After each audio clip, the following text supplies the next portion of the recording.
पितामह भीष्म कहते हैं, प्रभु इस देह यात्रा को संपन्न करने से पहले मैं अपनी इच्छा पूरी करना चाहता हूँ। मेरी बेटी का विवाह नहीं हुआ। इस देह यात्रा को संपन्न करने से पहले उसका विवाह करना चाहता हूँ। बेटी यदि कुंवारी रही तो फिर अधूरापन रहेगा। भगवान मुस्कुराए, बाबा तुम्हारा तो विवाह हुआ ही नहीं, फिर ये बेटी कहाँ से आ गई? तब पितामह भीष्म बोले, प्रभु मैंने अपनी बुद्धि को ही अपनी बेटी मान रखा है। इसके लिए वर ढूंढ ढूंढ कर परेशान हो गया, पर कोई अच्छा वर मिलता ही नहीं। भगवान बोले, अच्छा? बोले हाँ। अब आप स्वयं बताइए कि बेटी जितनी पढ़ी लिखी हो, जितनी योग्य हो, वर भी तो उसी योग्य होना चाहिए। भगवान बोले, बाबा तुम्हारी बेटी ज्यादा पढ़ी लिखी है क्या? पितामह भीष्म बोले, प्रभु ऐसी बुद्धि आपको पूरी संसार में नहीं मिल सकती। इसकी सबसे बड़ी विशेषता है कि इसमें कोई तृष्णा नहीं है। और बताइए संसार में ऐसी किसकी बुद्धि होगी जिसमें तृष्णा ना हो? थोड़ी थोड़ी ही सही, पर हम और आप सब में है। पितामह भीष्म ने अपनी बुद्धि रूपी बेटी का विवाह द्वारिकाधीश के साथ किया। एकादश श्लोकों में सुंदर स्तुति की। आज मार्गशीर्ष का दिन आ गया। सूर्य उत्तरायण हो गए। केशव सामने खड़े हैं। पितामह भीष्म ने विचार किया, यही अच्छा मुहूर्त है। हमेशा से इसी क्षण का इंतजार था। तो पितामह भीष्म भगवान की स्तुति करके उनके चरणों में प्रणाम किए और अपनी देह यात्रा को यही संपन्न किया।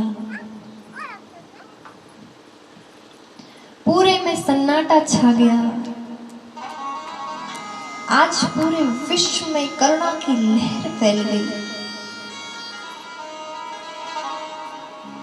थोड़ी देर के लिए तो ऐसा सन्नाटा हो गया जैसे संध्या के समय पक्षियों का कलरव रुक जाता है। फिर अचानक से आकाश में से दुदुम्बिया की आवाज आई। देवताओं ने पुष्पों की वृष्टि जय जयकार की। आज पूरा विश्व पितामह भीष्म के भाग्य की सराहना कर रहा है। मनुष्य जीवन भर यही प्रयत्न करता है कि बस अंतिम समय प्रभु का नाम उसके मुख से निकले, पर ऐसा हमेशा संभव हो नहीं पाता। आप सोचेंगे कि अंत समय निकाल लेंगे तो नहीं होगा। जीवन भर आप जिस चीज का अभ्यास करेंगे उसी को अच्छे से कर सकते हैं। यदि भगवान का नाम लेने का अभ्यास आपने नहीं किया ना, तो अंत समय नाम निकलने वाला नहीं है।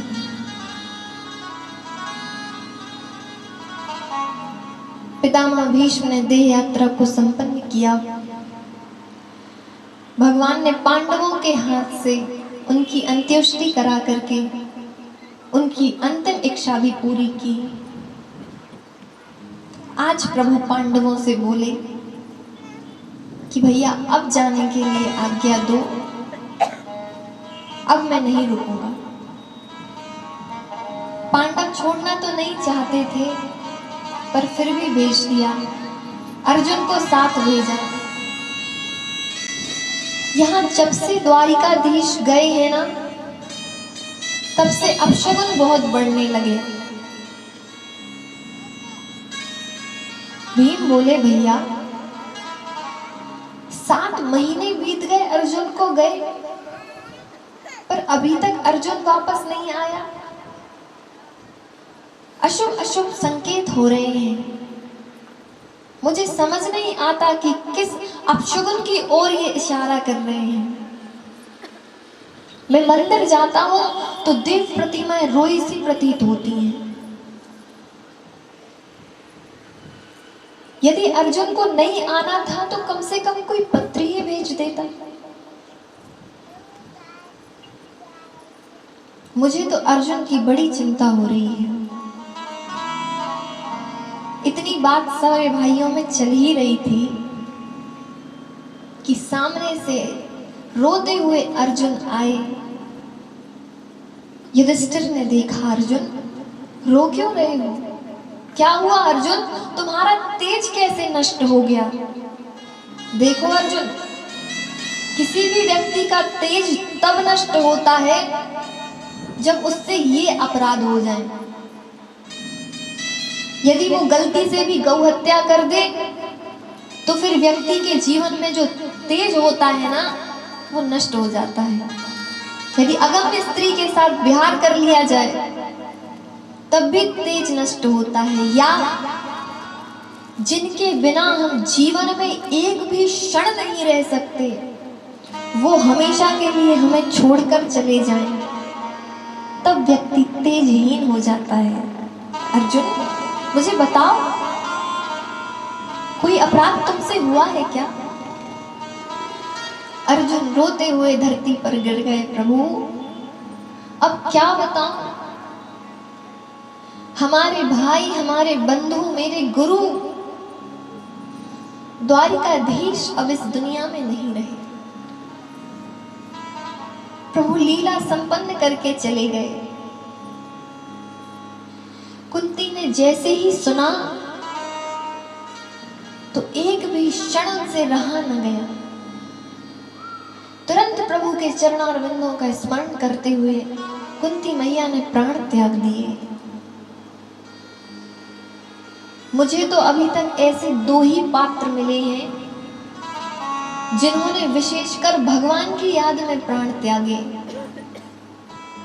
मैंने रामचरितमानस में पढ़ा था, जब राम जी वनवास चले गए तो दशरथ जी राम राम कहीं और राम राम कहीं राम कह के ही उन्होंने प्राणों का त्याग कर दिया था। धन्य है वो कुंती मैया और धन्य है वो दशरथ जी जो प्रभु की याद में अपने प्राणों को त्यागे। अब पांडवों ने भी राजपाट छोड़ा, अपने पुत्र परीक्षित का राज्याभिषेक करवाया और स्वयं स्वर्गारोहण करते हुए हिमालय पर पहुंचे। और एक एक करके सबने अपनी देह त्याग दी। यहाँ परीक्षित राजा बने। परीक्षित ने सत्ता का भार संभाला। एक दिन परीक्षित के मन में विचार आया कि क्यों ना राज्य का भ्रमण किया जाए। तो राज्य भ्रमण की कामना लेकर परीक्षित अपने सैनिकों के साथ वन गए। तो क्या देखा, एक गाय और एक बछड़ा रो रहा है और दोनों आपस में एक दूसरे से अपना दुख सुख बांट रहे हैं। बछड़ा कह रहा है, माँ आप शायद इसलिए रो रही हैं कि प्रभु हमें छोड़कर चले गए, या आप इसलिए रो रही हैं कि किसी ने मेरे 3 पैर काट दिए। परीक्षित दोनों का संवाद सुन रहे थे।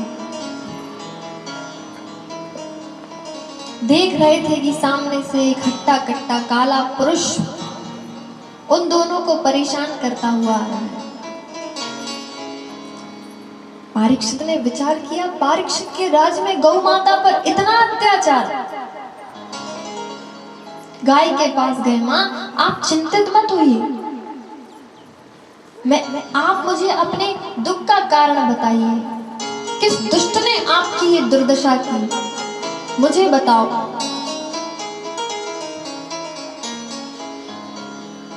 परीक्षित ने तलवार निकाली और उस पुरुष की ओर भागे।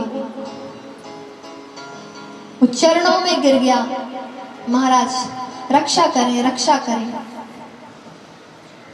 क्षत्रियों का तो धर्म ही है रक्षा करना। प्रभु मैं आपकी शरण में आया हूं, महाराज रक्षा करें। परीक्षित ने पूछा कौन हो तुम? तो हाथ जोड़कर बोला महाराज मैं कलयुग हूं। परीक्षित ने सुना कलयुग, मेरे राज्य में आने का दुस्साहस कैसे किया? कलयुग बोला प्रभु कहां जाऊं? जहां जाता हूं वहां आप तलवार लिए खड़े रहते हैं। पूरी पृथ्वी के आप एक छत्र सम्राट हैं महाराज, कहां जाऊं? इसलिए आपकी शरण में आया हूं। अब आप ही मुझे रहने के लिए ठिकाना दीजिए। परीक्षित बोले ठीक है, पहले अपने गुण बताओ।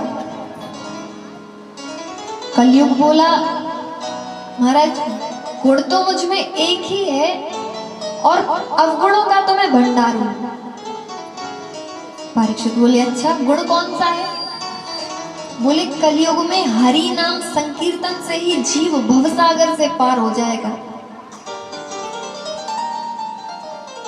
परीक्षित को सही लगा कि अन्य युगों में तपस्या करनी होती थी, यज्ञ करने होते थे, तब जाकर जीव को मुक्ति मिलती थी। कलयुग में तो केवल भगवान का नाम जपने से ही सब तृप्त हो जाएंगे, सबको मुक्ति मिल जाएगी। परीक्षित बोले ठीक है। परीक्षित ने कुछ कमरे दे दिए कलयुग को रहने के लिए कि द्यूतम पानम स्त्रिया सुना। जहां जुआ खिलता है वहां कलयुग का निवास होता है। जहां मदिरा पान होती है वहां भी कलयुग का निवास होता है। जहां लंपट पुरुष रहते हैं वहां कलयुग का निवास। परीक्षित बोले जाओ यही स्थानों पर रहना। कलयुग चरणों में गिर गया महाराज मेरा परिवार बड़ा है, इतने से कमरों में कैसे गुजारा होगा? और फिर आपने जैसी हमें शक्ल देखी वैसे हमें कमरे दे दिए। एक गुण अच्छा भी तो है, तो एक कमरा अच्छा दे दीजिए।